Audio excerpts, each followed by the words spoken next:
Hello students, कैसे आप सभी। एक बार फिर से आप सभी का स्वागत है।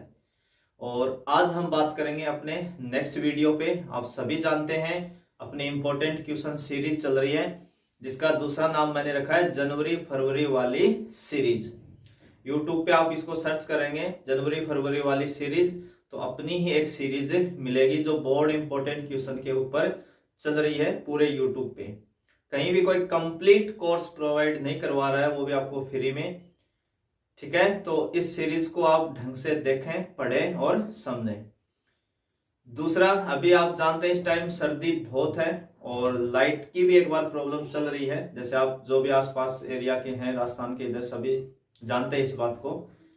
उसके बावजूद भी कभी नाइट में 9 बजे 10 बजे 8 बजे आपके लिए वीडियो शूट करना पड़ रहा है, इतनी ठंड में भी।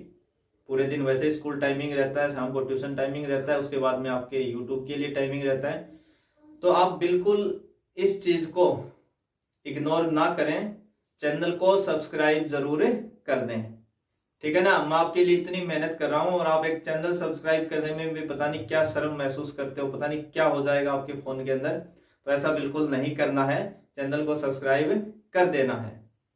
ठीक है, और ज्यादा से ज्यादा इसको शेयर करना है। कहीं अकेले अकेले ही पढ़ लो, है ना, साथ वालों को भी बता देना कि एक इंपॉर्टेंट क्वेश्चन सीरीज चल रही है। ठीक है, तो करें फिर आज का वीडियो स्टार्ट।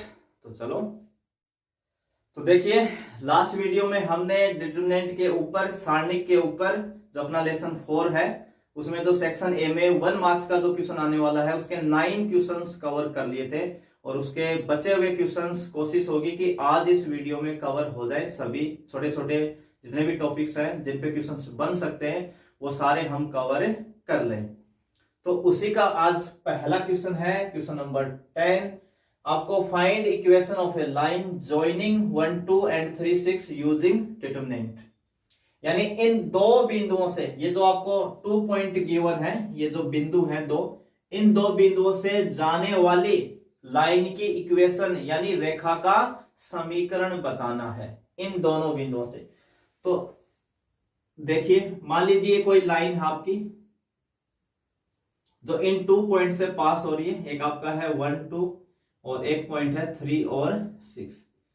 तो आपको यहां पे इन 2 पॉइंट से पास होने वाली लाइन की क्या बतानी है, इक्वेशन बतानी है। तो हम एक तो स्ट्रेट लाइन वाले फॉर्मूले यूज नहीं करेंगे यहाँ पे, क्योंकि अगले ने लिख रखा है कि आप किसका यूज करेंगे, डिटरमिनेंट का यूज करेंगे। तो उसी की हेल्प से आपको करना है। तो जो आपकी एक्सरसाइज है 4.3, उसमें काफी सारे पॉइंट हैं। एप्लीकेशन ऑफ डिटरमिनेंट नाम से एक हेडिंग है, उसी के अंदर कुछ पॉइंट हैं जिनमें ये सारी चीजें आती हैं।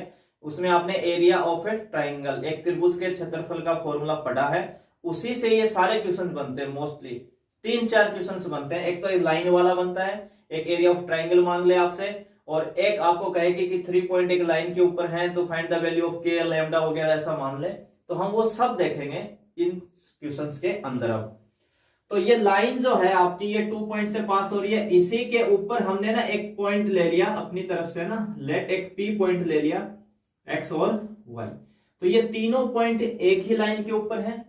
जब तीनों पॉइंट एक ही लाइन के ऊपर है तब उनको हम क्या बोलते हैं, कोलिनियर, सरेख बोलते हैं। क्या बोलते हैं, सरेख बोलते हैं या कोलिनियर बोलते हैं।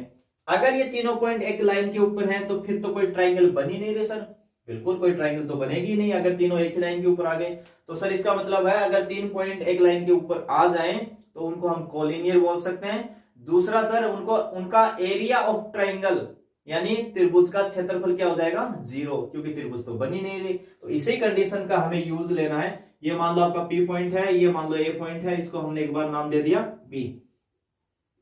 तो area of triangle P A B equal कितना हो जाएगा, 0, क्योंकि ट्राइंगल तो बनेगी नहीं। तो एरिया ऑफ ट्राइंगल क्या हो जाएगा, 0। तो एरिया ऑफ ट्राइंगल निकालने का फॉर्मूला क्या पढ़ते हैं हम, 1/2 इंटू डिटरमिनेंट में यहां क्या लिखते हैं, x1 y1 1, x2 y2 1 और x3 y3 1 इक्वल 0।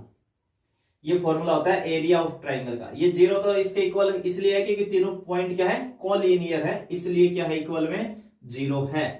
तो ये 0 आप हटा दो। ये किसका फॉर्मूला होता है, एरिया ऑफ ट्राइंगल का। ये x1 y1 x2 y2 x3 y3 sir ये क्या होते हैं, ये ट्राइंगल के वर्टेक्स होते हैं। क्या होते हैं, वर्टेक्स बोल दो, शीर्ष या पॉइंट, जिनसे यहाँ पे अगर हम लाइन की बात करें तो ये लाइन जिन 3 पॉइंटों से पास हो रही है उन्हीं का नाम क्या है, x1 y1 x2 y2 और x3 y3। जैसे xy को हम क्या बोल देंगे, x1 y1, 1 2 को क्या बोल देंगे, x2 y2, और 3 और 6 को क्या बोल देंगे, x3 y3। तो रख दे फिर वैल्यू, x1 y1 कितना है यहाँ, x और y, तो यहाँ जाएगा x, यहाँ जाएगा y, यहाँ 1 आपका है। x2 y2 कितना है यहाँ, 1 और 2 1, x3 y3 कितना 3 6 और 1 इक्वल 0।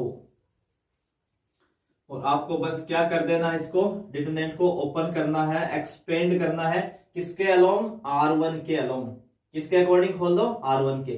तो मैंने इसीलिए पहला क्वेश्चन लिया था लास्ट वीडियो के अंदर कि एक हमें डिटरमिनेंट 3/3 का ओपन करना आना चाहिए तुरंत से। तो देखो कैसे वैल्यू आएगी इसकी, जब आप ये x लेंगे R1 के अकॉर्डिंग ओपन करेंगे तो सबसे पहले क्या लेंगे, x ब्रैकेट लगा ले, तो आप ये रो और ये कॉलम छोड़ देंगे, ये कॉलम और ये रो छोड़ देंगे, तो ये 2/2 का बचेगा, ये 2/2 का, तो 2 1 से होगा तो कितना हो जाएगा यहाँ पे 2, और 6 1 से होगा तो -6।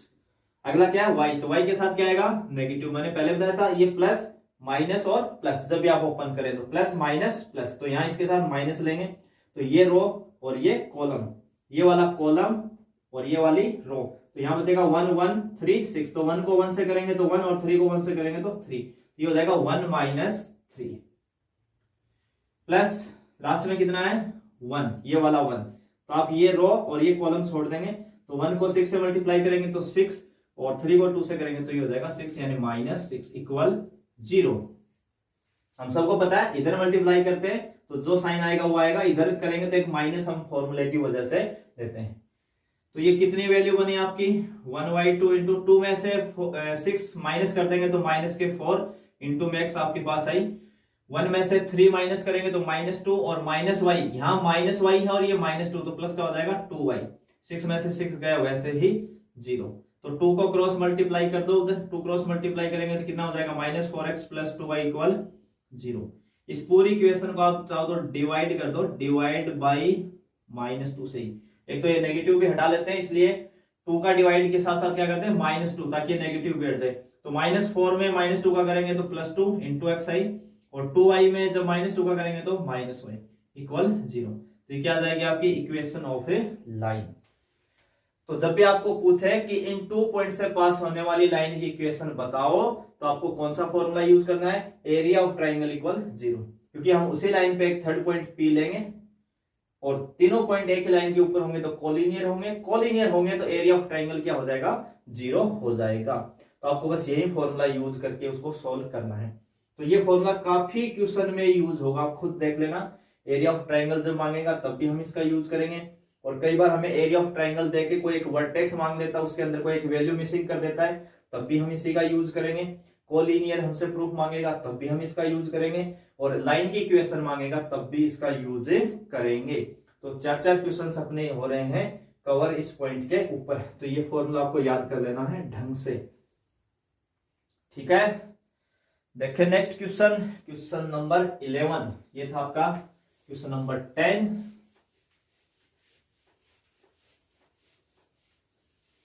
देखते हुए क्वेश्चन नंबर 11,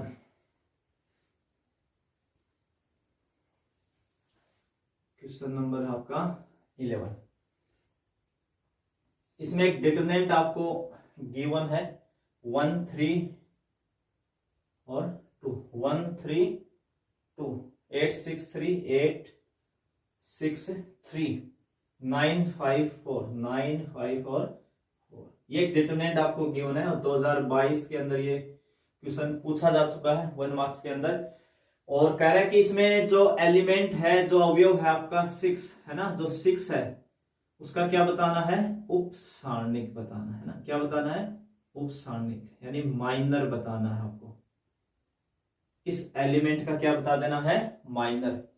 तो सीधा सीधा सिंपल सा छोटा सा क्वेश्चन है, अगर आपको कभी भी कोई भी डिटरमिनेंट है और उसके किसी भी एलिमेंट का क्या पूछ ले, माइनर पूछ ले, उपसारणिक पूछ ले, तो आप क्या करेंगे, पहले वो एलिमेंट देखो 6 का है, ये रहा 6 आपका, ये है 6। ठीक है, तो आप क्या लिख सकते हैं, minor of element 6, minor of element 6। इसका नोटेशन क्या होता है, इस एलिमेंट का निक नेम क्या है, देखो ये फर्स्ट रो, ये सेकंड रो, तो ये एक तो सेकंड रो में, ये फर्स्ट कॉलम, ये सेकंड कॉलम, तो ये सेकंड कॉलम में, तो इसका नाम होता है M22, है ना। माइनर, M का मतलब माइनर हो गया, उपसारणिक हो गया, और 22 का मतलब उसकी जगह कहां है डिटरमिनेंट के अंदर, वो सेकंड रो और सेकंड कॉलम के अंदर है। तो किसी भी एलिमेंट का जब हमें माइनर निकालना है तो आप क्या करेंगे, वो एलिमेंट जिस रो में आता है और जिस कॉलम में आता है उसको हटा दो। जिस एलिमेंट का हमें माइनर निकालना होता है उस रो को, वो एलिमेंट जिस रो या कॉलम में आता है वो रो और कॉलम को आप क्या करेंगे, हटा देंगे। हटा देंगे तो आपके पास एक डिटरमिनेंट बचेगी, यहां बचा 1, यहां बचा 2, यहां 9 और यहां बचा 4। ठीक है, आप यहां लिख सकते हैं अवयव 6 का उपसारणिक, है ना। क्या लिख सकते हैं इसको, अवयव 6 का उपसारणिक, है ना, ये भी लिख सकते हैं, हिंदी में भी लिख देता हूं मैं, अवयव 6 का उपसारणिक।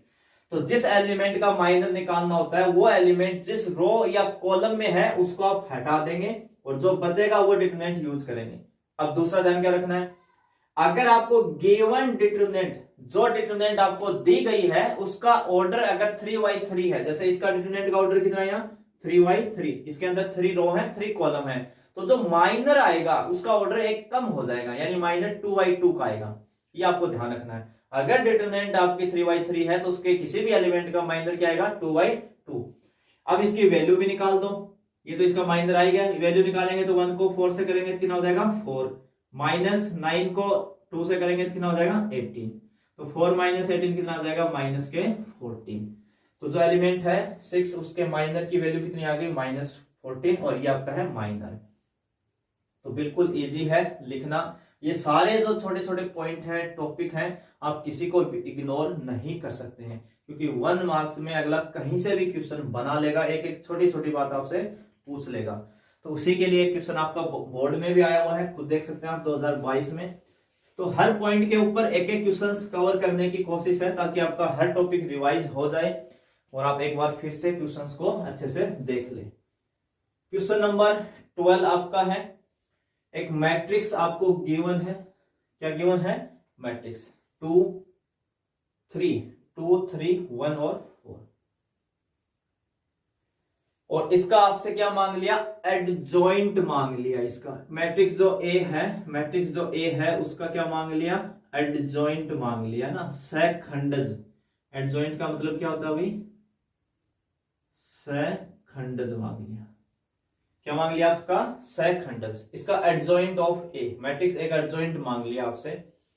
अब देखो, एक तो 2x2 की मैट्रिक्स हो और उसका हमें एडजॉइंट निकालना हो तो शॉर्टकट मेथड होता है, ठीक है, उसका यूज कर सकते हैं, एक स्टेप पे ही बता सकते हैं 2x2 का तो कम से कम। दूसरा, अब 1 मार्क्स में पूछा है तो आप कोई 3-4 वैल्यू आपको लिखनी है, वैसे भी कोई ज्यादा लिखना नहीं है, तो हम यहाँ करते हैं डिटेल वाला। लास्ट में आपको मैं शॉर्टकट तरीका भी बता दूंगा, आपको वैसे भी पता होगा अब तक। तो अब देखिए, एडजॉइंट ऑफ ए निकालना है, तो सबसे पहले एडजॉइंट ऑफ ए का फॉर्मूला क्या होता है ना, एक तो ये पता होना चाहिए। एडजॉइंट ऑफ ए का फॉर्मूला होता है ए आई जे का ट्रांसपोज। क्या होता है, ए आई जे का ट्रांसपोज। अब सर ट्रांसपोज तो मुझे पता है सर, पिछले वाले वीडियो में मैं समझ चुका हूं ट्रांसपोज क्या होता है ना, रो और कॉलम को मैं क्या कर दूंगा सर, इंटरचेंज कर दूंगा, तो ट्रांसपोज तो आ जाएगा सर मेरा। अब ये सर ए आई जे क्या होता है इसमें ना, सर इसके बारे में बताओ। ए आई जे, तो ए आई जे बराबर होता है -1 की पावर आई प्लस जे इंटू एम आई जे। अब लो सर एक नई चीज और आ गई, एम आई जे।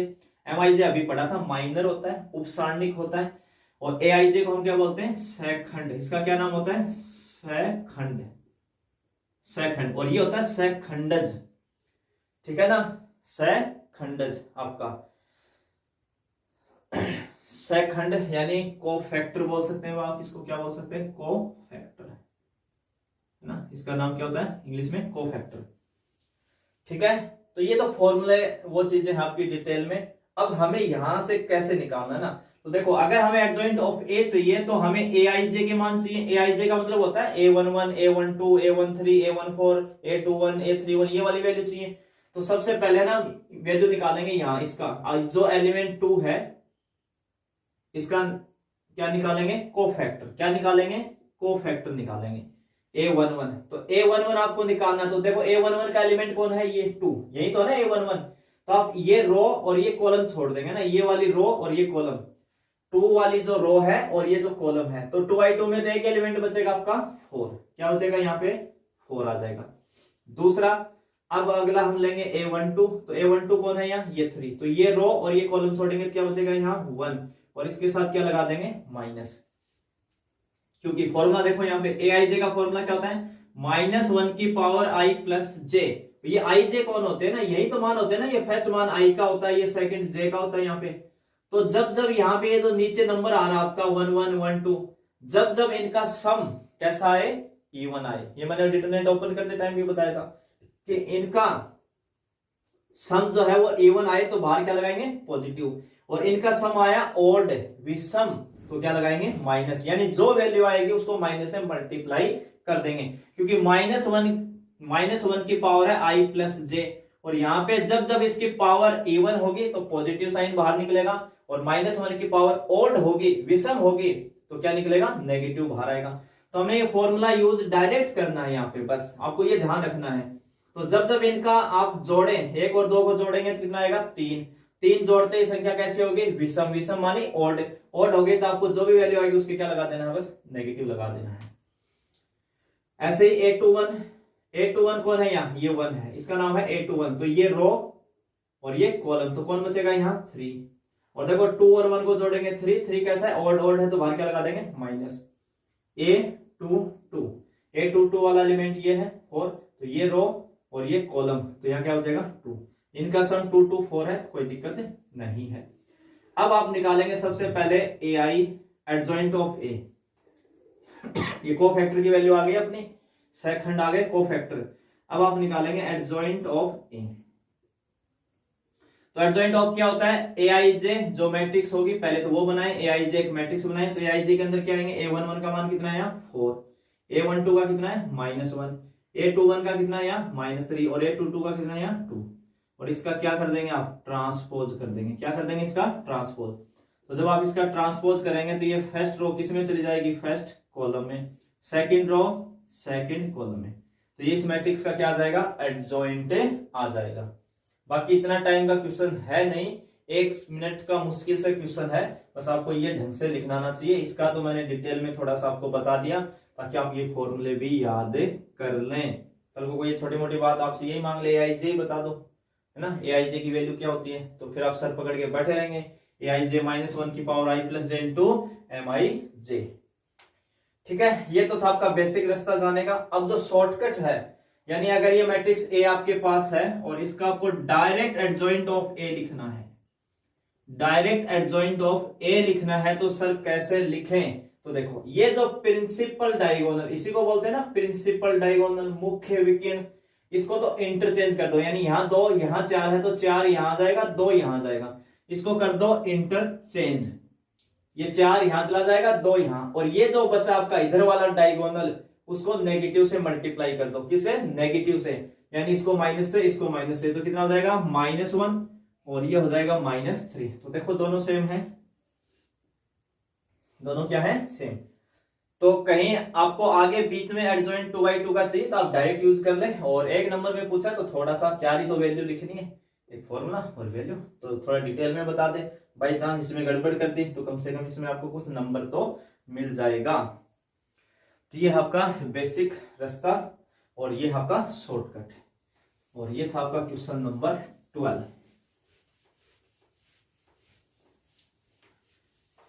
अब देखते हैं भाई next question number 13। Question number 13, एक डिटरमिनेंट आपको गिवन है x y 2 और 4, x y 2 4 इक्वल क्या है 0। इस डिटरमिनेंट के इक्वल क्या है 0। और आपसे मांग क्या लिया x रेशियो y मांग लिया ना, x रेशियो y, x और y का अनुपात बता दो, x और y का रेशियो बता दो। तो कोई नई चीज नहीं है, पर हमारे माइंड में कई बार आ जाता है कि सर ये क्या पूछ लिया, ऐसा तो कोई क्वेश्चन ही नहीं था कहीं x रेशियो y। अरे कुछ अलग से नहीं पूछा आपको, आप तो ना 2/2 की डिटरमिनेंट दिए इक्वल 0 दिया, आप तो बस इसको एक्सपेंड कर दो ना, ओपन करवा दो। आप तो ओपन करेंगे तो सर पता है 2/2 में तो सर मैं जानता हूँ ये x इस 4 से मल्टीप्लाई हो जाता है, बिल्कुल, तो 4x, फिर सर माइनस फॉर्मूले का आता है, बिल्कुल सही, और ये 2 सर y से हो जाएगा, तो 2y इक्वल कितना हो गया 0।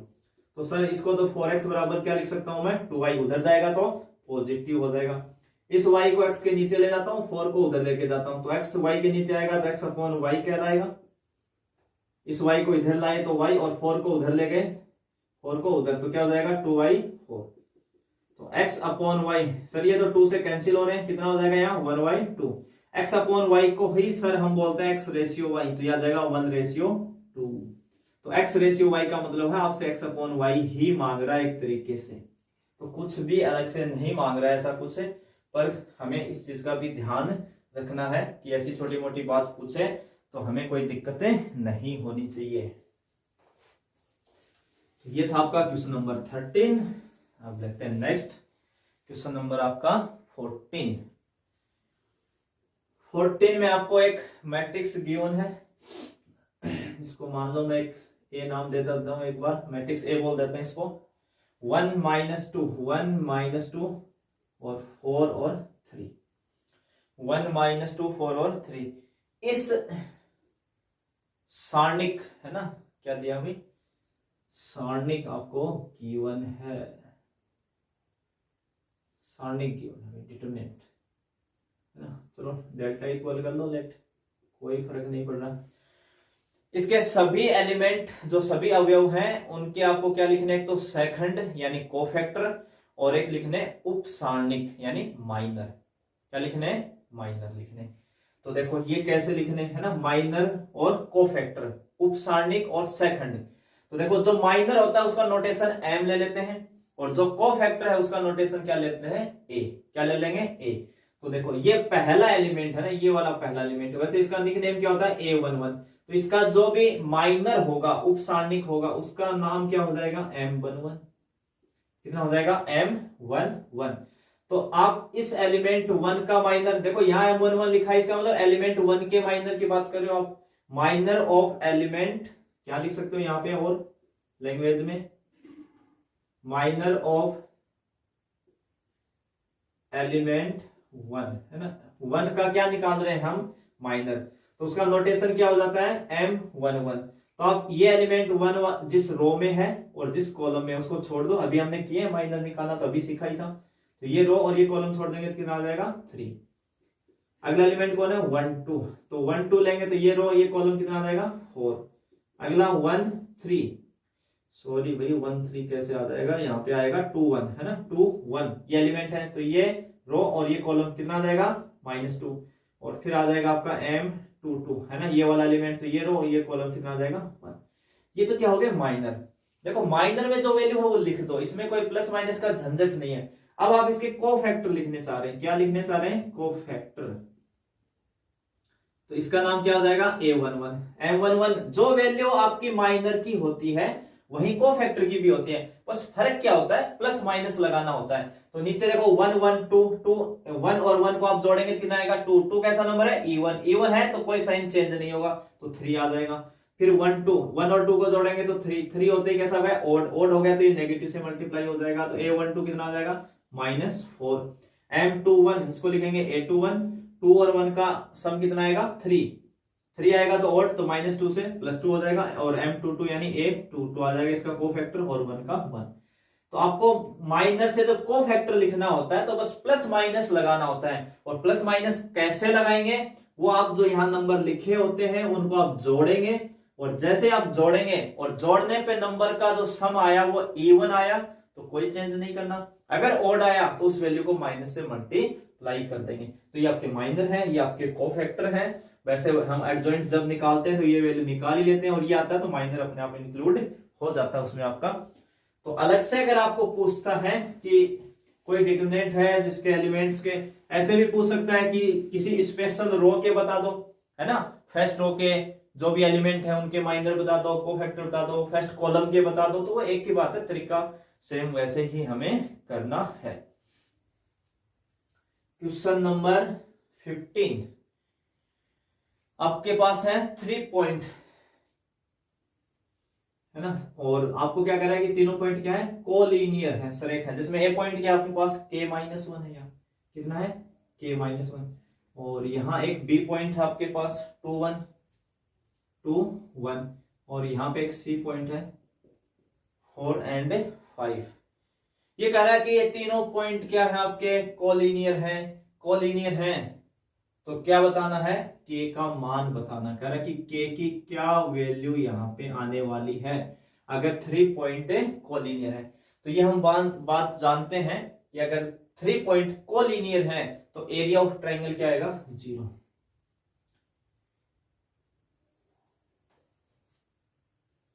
आप सीधा सीधा ऐसे भी लिख सकते हैं, given point A B and C are collinear. कैसे हैं ये तीनों, कोलिनियर यानी सरेख हैं। कैसे हैं तीनों पॉइंट, सरेख हैं। देन एरिया ऑफ ट्राइंगल क्या हो जाएगा, 0। तो x1 y1 1, x2 y2 1 और x3 y3 1 इक्वल क्या आ जाएगा, 0।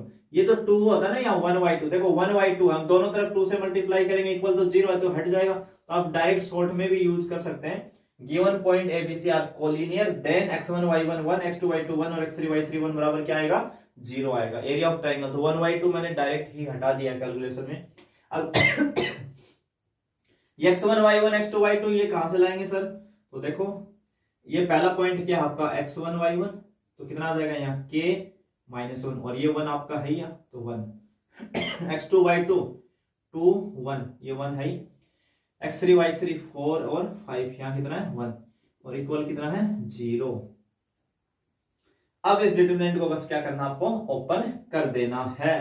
तो ओपन करेंगे तो फर्स्ट रो को यूज करेंगे अभी। तो पहला है के, तो ये रो तो आपकी हमेशा मिसिंग रहेगी, ये कॉलम और आप यहां से हटा देंगे।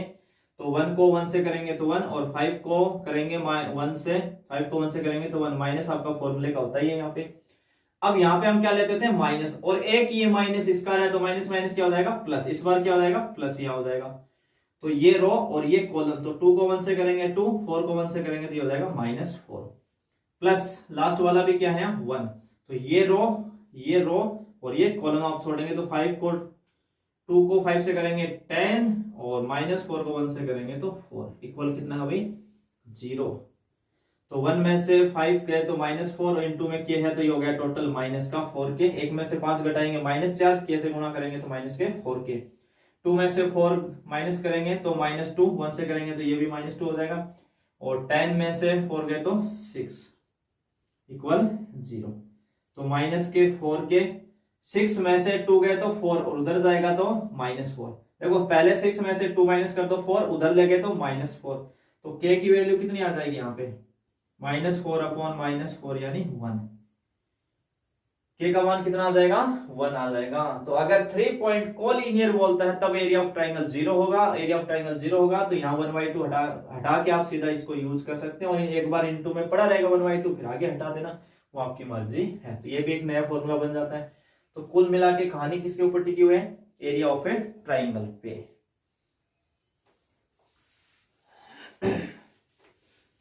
Next question number 16। अब देखो 16 नंबर क्वेश्चन में क्या कह रहा है, आपके पास कोई एक मैट्रिक्स है, स्क्वायर मैट्रिक्स है ना। स्क्वायर मैट्रिक्स कौन सी होती है, जिसमें रो और कॉलम इक्वल हो, वो स्क्वायर मैट्रिक्स होती है। और उसका जो ऑर्डर है ना, ऑर्डर जो है वो कितना है, 3x3 का है। स्क्वायर मैट्रिक्स का ऑर्डर कितना है, 3x3। कोई भी मैट्रिक्स ए है जिसका ऑर्डर है 3x3। तो कह रहा है एडजॉइंट ऑफ ए का डिटरमिनेंट बता दो, है ना। ये वैल्यू आपसे पूछिए कि ये जो मैट्रिक्स ए है जिसका ऑर्डर 3x3 है, उसके एडजॉइंट ऑफ ए के डिटरमिनेंट का मान क्या आने वाला है। तो अगर आपको ये क्वेश्चन करना है तो बस इसकी एक प्रॉपर्टी आपको याद होनी चाहिए, डायरेक्ट तो एडजॉइंट ऑफ ए के डिटरमिनेंट का फॉर्मूला होता है डिटरमिनेंट ऑफ ए की पावर n-1, और ये जो n होता है यहाँ पे, ये क्या होता है आपका ऑर्डर होता है, यानी उस मैट्रिक्स का क्या होता है ऑर्डर, उसकी कोटि होती है। तो आज के दिन आपको ये ऑर्डर कितना गिवन है, यहाँ n का मान कितना गिवन है 3, तो 3-1 यानी डिटरमिनेंट ऑफ ए की पावर कितनी आ जाएगी 2, तो ये आपका हो जाएगा आंसर इसका। तो एडजॉइंट ऑफ ए का डिटरमिनेंट यहाँ पे आएगा डिटरमिनेंट ऑफ ए के स्क्वायर के बराबर। तो बस आपको ये फॉर्मूला याद होना चाहिए, एडजॉइंट ऑफ ए का डिटरमिनेंट होता है डिटरमिनेंट ऑफ ए की पावर n-1, बस इतना सी बात है भाई, फॉर्मूला याद तो क्वेश्चन का काम खत्म। अब देखते हैं भाई क्वेश्चन नंबर आपका नेक्स्ट 17, क्या गिवन है इसके अंदर। क्वेश्चन नंबर 17 में गिवन है एक डिटरमिनेंट आपके पास है, यहाँ 4 है, यहाँ 1 लिखा हुआ है, यहाँ 2 है, यहाँ 1 है, और इसके डिटरमिनेंट का क्या दे रखा है स्क्वायर दे रखा है इक्वल 3 2 1x माइनस x3 -2 और 1 है ना, ये क्वेश्चन है। अब देखो इस टाइप के क्वेश्चन हमने पीछे काफी कर लिए हैं, तो इसमें क्या फर्क है सर, देखो यहाँ पे एक स्क्वायर लगा हुआ है, तो हर टाइप की वैरायटी का क्वेश्चन आ जाए कि थोड़ा बहुत इधर उधर हो तो आप कंफ्यूज बिल्कुल ना हो। पूछ क्या लिया सर, इसमें पूछ लिया x का मान है ना, x की वैल्यू बतानी है, तो देखो बिल्कुल आसान सा क्वेश्चन है। देखो स्क्वायर लगा है तो इसका मतलब पहली गलती ये मत कर देना कि आप अंदर सबका स्क्वायर कर दो है ना, 4 का स्क्वायर यानी 216, 1 का 1, 2 का 4, 1, यहाँ इस स्क्वायर का मतलब है इस डिटरमिनेंट की जो वैल्यू आने वाली है उसका स्क्वायर है ये, ना कि अंदर एलिमेंट का स्क्वायर कर देंगे आप।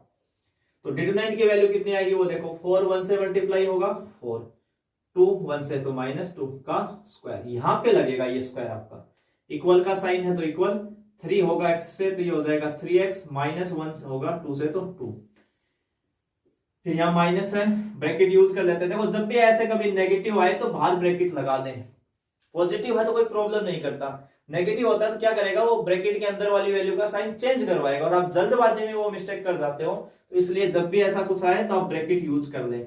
x को 1 से करेंगे तो x माइनस फॉर्मूले का होता है, -2 को 3 से करेंगे, -2 को 3 से करेंगे तो -6, और एक पहले से माइनस है इसलिए हो जाएगा ये +6, 4 में से 2 गया तो 2 का स्क्वायर बच जाएगा भैया, तो यहाँ बचा 3x -2 और माइनस का x और माइनस का 6, इस नेगेटिव की वजह से दोनों के साइन चेंज, 2 का स्क्वायर हो गया 4, यहाँ बचा 3x में से x जाएगा तो 2x हो जाएगा, कितना हो जाएगा यहाँ पे 2x, 3x में से x गया तो 2x, -2 और -6 हो गया -8, ये हो जाएगा -8, ये 8 इधर आएगा तो 4 में जुड़ेगा तो कितना हो जाएगा 4 + 8 कितना हो गया 12 = 2x है, तो x इक्वल कितना आ जाएगा 12/2 यानी 6, x की वैल्यू कितनी आ जाएगी यहाँ पे 6 आ जाएगी।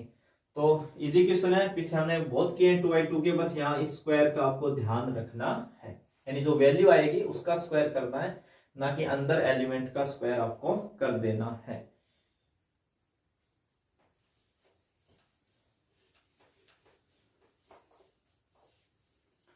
इसी में क्वेश्चन नंबर 18,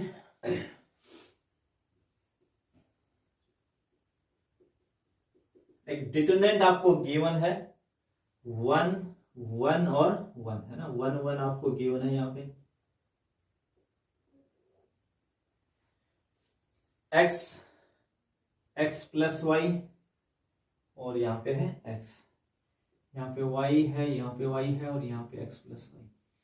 बस कह रहा है कि इस डिटरमिनेंट की वैल्यू बता दो, इस डिटरमिनेंट का क्या बताना है मान बताना है आपको, ठीक है। 3/3 की डिटरमिनेंट है। अब यहां से 2 रास्ते आपके पास है ना। पहला रास्ता, एक तो आप प्रॉपर्टी का यूज कर सकते हो ना, ऑपरेशन लगा के कैलकुलेशन अगर आप आसान करना चाहते हैं तो आप क्या कर लेंगे ऑपरेशन लगा लेंगे, ठीक है। और जिस डिटरमिनेंट के अंदर आपको ये 1 1 1 देता है ना, 1 1 1 लिख के दे देता है, वो तो मान लीजिए आपके लिए सबसे इजी क्वेश्चन है, सब कुछ बना बनाया दे रहा है, आपको कुछ करना ही नहीं है। तो पहला तो आप ऑपरेशन लगा के इसको आसान कर लें थोड़ा, और फिर इसको एक्सपेंड कर दें। दूसरा है कि आप डायरेक्ट ही ओपन कर दें, अगर किसी को विश्वास है, थोड़ा सा अपनी कैलकुलेशन पे भरोसा है, इतनी कैलकुलेशन तो मैं कर ही लूंगा, तो आप डायरेक्ट भी ओपन कर सकते हैं। पर क्यों कर सकते हैं, क्योंकि यहाँ कहीं नहीं लिखा कि आपको प्रॉपर्टी यूज करनी है, आपको कोई ऑपरेशन यूज करने हैं, आपको बस इसकी वैल्यू बतानी है, तो आपके ऊपर चॉइस है कि आपको कैसे उसको यूज करना है। तो अगर आप ऑपरेशन लगाते हैं तो कैलकुलेशन क्या हो जाएगी, आसान। तो थोड़ा सा ऑपरेशन लगाना भी सीख लेते हैं भाई, आगे बड़े क्वेश्चन में करना भी हमें। देखो यहाँ 1 1 और 1, इसका पूरा जो फंडा है वो जब सही क्वेश्चन आएंगे आगे चल के 2 नंबर में, तब हम पूरा डिटेल में डिस्कशन में करूंगा। अभी आपको क्या करना है, जब भी ऐसे 1 1 1 मिल जाए तो 2 को 0 कर दो ना, कोई भी 2 को 0 कर दो, यानी इस 1 की जगह क्या बना लो 0, और इसकी जगह भी क्या बना लो 0, आपका यही टारगेट होगा। तो अगर ये वाला 0 बनाना है तो ये कौन सी रो है आपकी, R2। ये वाला 0 बनाना है तो कौन सी रो है, R3 है। क्या है, R3। तो ऑपरेशन क्या लगा ना, ऑपरेशन टेकिंग ऑपरेशन किस किस के ऊपर लगा, एक तो सर इस R2 का ना, मुझे इसको 0 बना लेना ताकि आसान हो जाए मेरी कैलकुलेशन। तो इस 1 को क्या बनाएंगे 0, तो किस पे लगा, R2 पे, एरो का साइन लगाएंगे और R2। अब करना क्या है, अगर R2 पे ऑपरेशन लगाएं तो आप या तो R1 की हेल्प लोगे या R3 की। अब R3 पे भी मैं लगाने वाला हूं तो R3 तो नहीं लेंगे, यहाँ बचा कौन, R1। इस 1 को, ये वाला जो 1 है, ये वाला 1 इस 1 में से माइनस कर दूं मैं लाके, तो क्या हो जाएगा 0। तो यानी जब मैं ऐसे कर रहा हूं, इस 1 को इसमें से माइनस कर रहा हूं, तो क्या कर रहा हूं, R2 में से R1 को क्या कर रहा हूं, माइनस कर रहा हूं। R2 में क्या कर रहा हूं, माइनस R1। एंड एक और लगा देंगे R3 पे, तो R3 माइनस R1, यानी ये जो R1 है रो आपकी, इसको इस R2 में भी माइनस करेंगे और R3 में से माइनस करेंगे, बस एक ऑपरेशन आप लगा देंगे, इसका मान हो जाएगा बिल्कुल आसान। तो R1 में तो कोई चेंज किया है नहीं, तो सबसे पहले तो सर है ना R1 लिख लेना चाहिए, बिल्कुल लिख लेना चाहिए, क्योंकि इसमें तो कुछ कर ही नहीं रहे। अब R2 पे लगाओ, R2 पे क्या लगाना, R2 में से R1 को माइनस करना, ये रहा आपके पास R2, तो इस 1 को इस 1 में से माइनस करो, कितना आ जाएगा 0। इस x को देखो यहां लिखा हुआ x प्लस वाई, और इसमें से ये x आप घटा दोगे ना, माइनस कर दोगे तो x तो हट ही जाएगा, क्या बचेगा y। इस y में से ये y घटा दोगे तो क्या बचेगा यहाँ 0। ऐसे ही R3 पे लगाना है, तो इस 1 को इस 1 में से माइनस करोगे 0, इस x को इस x में से करोगे 0, और इस y को इस y में से हटा दोगे तो क्या बचेगा ना, y कम कर देंगे तो यहाँ क्या बचेगा x। तो ये एक डिटरमिनेंट आ गई, इसको क्या करेंगे, ओपन करेंगे। तो एक्सपेंडिंग अलोंग C1, किसके अकॉर्डिंग, C1 की, है ना। अब देखो सर C1 के अकॉर्डिंग, क्योंकि R1 के अकॉर्डिंग भी तो मैं कर सकता था, बिल्कुल कर सकते हो, आपकी मर्जी, R1 के करो, R2 करो, R3 करो, C1 C2 C3 करो, किसी से भी कर लो, मान तो बदलेगा नहीं। तो C1 ही क्यों लिया, अब देखो ये है आपकी C1 कॉलम, इसमें देखो ये दोनों 0 है, तो आप है ना हमेशा डिटरमिनेंट को जब ओपन करें, एक्सपेंड करें, तो वो रो या कॉलम यूज करें जिसमें ज्यादा 0 हो, और जिसमें हम ये प्रॉपर्टी वगैरह ज्यादा यूज करते हैं उनमें फिर हम इसी से ओपन करवाते हैं, ताकि हमारा आंसर जल्दी आ जाए, कैलकुलेशन कम हो। प्रॉपर्टी का यूज भी इसीलिए किया जाता है ऑपरेशन का। तो आप जब 1 के अकॉर्डिंग इसको एक्सपेंड करेंगे, देखो 1 के अकॉर्डिंग लेंगे तो ये रो और ये कॉलम आप छोड़ेंगे, है ना, इसकी वैल्यू यहां लिखेंगे। 1 के अकॉर्डिंग क्या करेंगे, इसको ओपन करेंगे, तो ये रो और ये कॉलम आप छोड़ेंगे, तो y किसे मल्टीप्लाई होगा, x से, तो xy 0 होगा, 0 से तो माइनस 0। अब इसके नीचे क्या है 0, अब 0 के अकॉर्डिंग आप ये रो और कॉलम छोड़ेंगे तो ये कुछ भी आए इंटू 0 होके क्या कर देगा 0, और यहां भी 0 है तो 0। तो इसका फायदा क्या मिलता है, जिस रो या कॉलम में 2 0 होते हैं तो आपके पास जो यहाँ वैल्यू एक बचेगी उसके अकॉर्डिंग डायरेक्ट आंसर आ जाएगा। इन दो को तो देखना ही नहीं है, ये तो 0 होने वाले हैं, कुछ भी आए अंदर से ये 0 कर देंगे, बाहर बैठे 2 0। इसलिए आपको क्या इस 1 के अकॉर्डिंग ओपन करना होता है, इसलिए हमें तीनों के अकॉर्डिंग ओपन करना ही नहीं होता, इसलिए इसी का यूज करते हैं। तो यहाँ एक्स वाई को 1 से मल्टीप्लाई करेंगे तो कितना आ जाएगा एक्स वाई, है ना, क्या आ जाएगा एक्स वाई। तो ये आपका आ जाएगा आंसर। तो बिल्कुल आसान सा क्वेश्चन है, चाहे तो आप इसको डायरेक्ट ओपन करके भी कर सकते हैं और चाहे तो ऐसे भी कर सकते हैं। लास्ट क्वेश्चन आपका 19, क्वेश्चन नंबर आपका 19 है लास्ट, फिर अपने जितने भी 1 मार्क्स के क्वेश्चन हैं वो सारे कवर हो जाएंगे। तो यहाँ पे एक मैट्रिक्स ए आपको गिवन है, ए इक्वल एक मैट्रिक्स है आपके पास 1 2 1 2 4 और 2, 1 2 4 2, और आपको ये शो करना है कि 2a का डिटरमिनेंट है ना, 2a का जो डिटरमिनेंट है वो इक्वल होता है 4 into a का डिटरमिनेंट, है ना, ये प्रूव करके दिखाना है। ये आपको शो करना है कि 2a का डिटरमिनेंट किसके इक्वल होता है, 4 इंटू ए के डिटरमिनेंट के। अब देखो यहाँ इसके अकॉर्डिंग a का डिटरमिनेंट चाहिए, तो मुझे है ना a का डिटरमिनेंट चाहिए, और यहाँ 2a का डिटरमिनेंट चाहिए। तो ये a तो आपको गिवन है, अगर इसको मैं 2 से मल्टीप्लाई कर दूं तो क्या आ जाएगा 2a, तो इसको भी 2 से कर देंगे तो ये 2 हो जाएगा, ये 4 हो जाएगा, ये 8 हो जाएगा, और ये कितना हो जाएगा 4। ये किसका मान आ गया 2 का। अब इसके अकॉर्डिंग मुझे एक तो a का डिटरमिनेंट चाहिए, एक 2a का, तो मैं a का डिटरमिनेंट निकाल लेता हूं पहले, क्योंकि ये तो मैट्रिक्स a है ना। इसका डिटरमिनेंट निकालेंगे तो क्या करेंगे, मैट्रिक्स की जगह डिटरमिनेंट का साइन यूज कर लेंगे, 1 2 4 2, बस यही तो फर्क होता है ना। डिटरमिनेंट में 2 खड़ी लाइनें होती हैं और इसमें थोड़ा सा यहाँ से ऐसे मोड़ देते हैं ना, ये मैट्रिक्स का साइन है आपका। तो 2/2 का तो ओपन करना आता ही हमें, ये हो गया 2 और ये हो गया माइनस का 4 2 यानी 8, तो कितना आ जाएगा माइनस का 6। ये तो a का डिटरमिनेंट आ चुका है। ऐसे 2a का डिटरमिनेंट भी निकाल लेते हैं, यहाँ 2a का, तो 2a देखो ये नहीं मैट्रिक्स आपकी, इसका डिटरमिनेंट कितना हो जाएगा 2 4 8 4। तो 2 को 4 से करेंगे तो 8 माइनस 4 को 8 से करेंगे तो 32, कितना आ जाएगा माइनस 24। अब देखते हैं अपनी LHS साइड लेते हैं। LHS साइड कितना है 2a का डिटरमिनेंट, LHS साइड कौन है 2a का डिटरमिनेंट, तो ये कितना आया माइनस 24, इक्वेशन फर्स्ट। ऐसे RHS ले लो, 4 इंटू a का डिटरमिनेंट, तो 4 इंटू क्या है a का डिटरमिनेंट, तो a का डिटरमिनेंट कितना है माइनस 6, तो यहाँ माइनस 6 लगेंगे, 4 इंटू माइनस 6 कितना हो जाएगा minus 24। From equation first and second, आगे भी दोनों बराबर, तो LHS बराबर क्या लिख देंगे आप RHS लिख देंगे। LHS बराबर क्या आ जाएगा आपका RHS।